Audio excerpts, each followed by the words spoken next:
ఒక న్యాయ వ్యవస్థ ఇచ్చినటువంటి తీర్పు ద్వారా, అది కూడా ప్రత్యేకించి అనేకమైనటువంటి అంశాలు, ఆ యొక్క విచారణలో జరిగినటువంటి లోపభూయిష్టమైనటువంటి వ్యవహారాలు, ఏకపక్షంగా చేసినటువంటి కేసులో ఉండేటటువంటి అనేక అంశాల మీద కూడా కోర్టు చాలా పెద్ద ఎత్తున దాదాపు 600 పేజీల జడ్జిమెంట్ ఇవ్వడం జరిగింది. సంపూర్ణంగా నేను కూడా ఇంకా తీర్పును చదవలేదు. కాకపోతే ఎవరైతే ఈ కేసును విచారణ చేశారో ఆ అధికారిని కూడా విచారించమన్నట్టుగా నేను ఒక పేపర్లో చిన్న ఏదో న్యూస్ క్లిప్పింగ్లో కూడా చూడడం జరిగింది. అంటే అంత బలంగా ఏదైతే ఒక అబద్ధాల మాయాజాలాన్ని అల్లడం జరిగిందో ఆ మాయాజాలాన్ని అంతా కూడా కోసివేసే విధంగా లిటరలీ వాళ్ళ కోర్టు తీర్పు రావడం అన్నది చాలా చాలా మారల్ స్ట్రెంగ్త్, నైతిక బలము, 1000 ఏనుగుల నైతిక బలాన్ని నాకైనా, జాగృతి నాయకులు కార్యకర్తలకైనా, మా కుటుంబ సభ్యులకైనా ఇవాళ ఇచ్చిందని చెప్తున్నాను. అదేవిధంగా కడిగిన ముత్యంలాగా వస్తానని డే 1 చెప్పా, నాకు సంబంధం లేదు, ఏ విషయంలో కూడా సంబంధం లేదని చెప్పాను.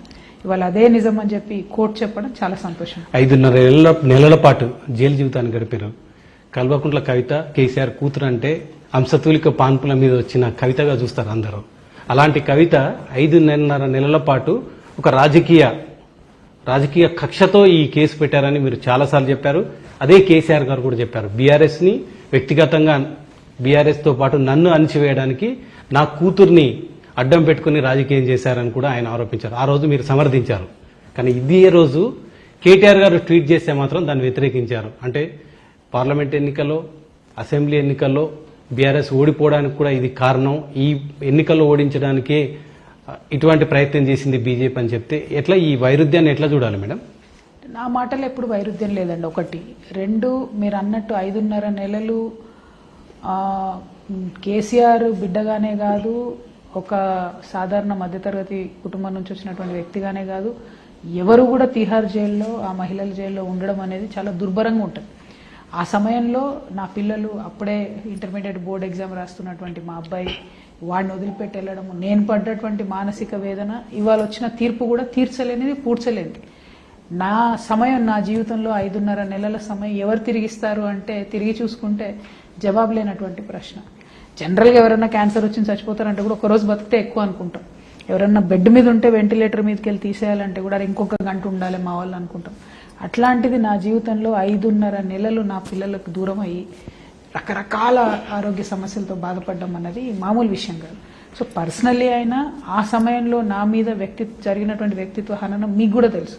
ఆ ట్రోలింగ్, ఆ భాష, ఆ అబ్యూజు.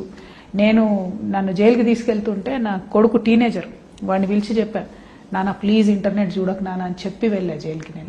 అంటే నాకు తెలిసి ఎంత విషం కక్కుతారు ఇంటర్నెట్లో. ఆ పిల్లలు చూస్తే ఆ ఎగ్జామ్స్ టైంలో వాడు ఎట్లుంటాడో, మనోనిబ్బరం కోల్పోతాడేమో అనే భయంతో.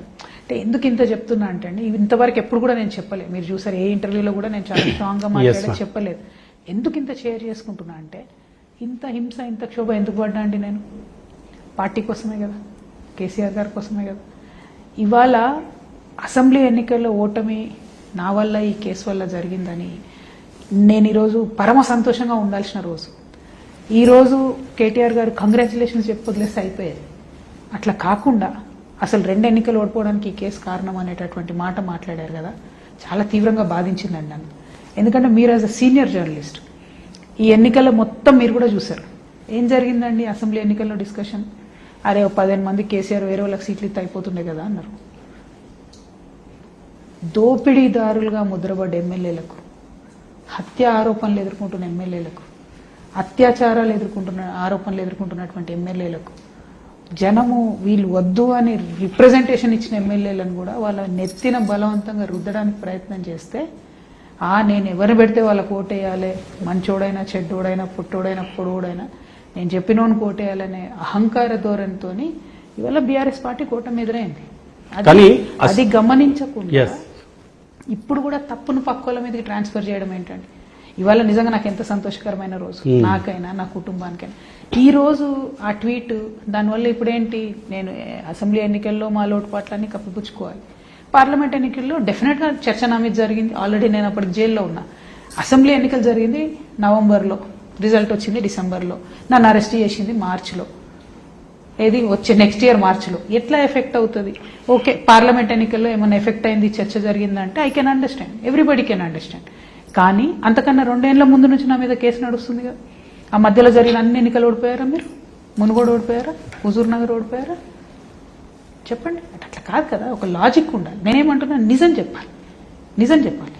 ఇవాళ అసెంబ్లీ ఎన్నికలు మొత్తం స్పీచ్లు రివైండ్ చేసి చూద్దామండి. ఒకవేళ నా మీద పెట్టిన కేసు వల్ల ఓడిపోతే ఒక్క స్పీచ్లో ఉన్న కేసీఆర్ గారు నా కేసు గురించి మాట్లాడారా?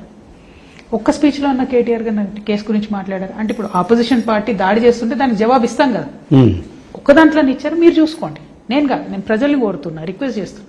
ఎందుకోసం అంటున్నా అంటే, ఇటువంటి అబద్ధాలు, ఇటువంటి నీలాపనిందలు, వీటి వల్లనే మనసు విరిగిపోయి దూరమైనమండి. ఇవాళ దీని మీదకి వెళ్ళి మన అహంకారం ఎంతవరకు వెళ్ళిపోయింది.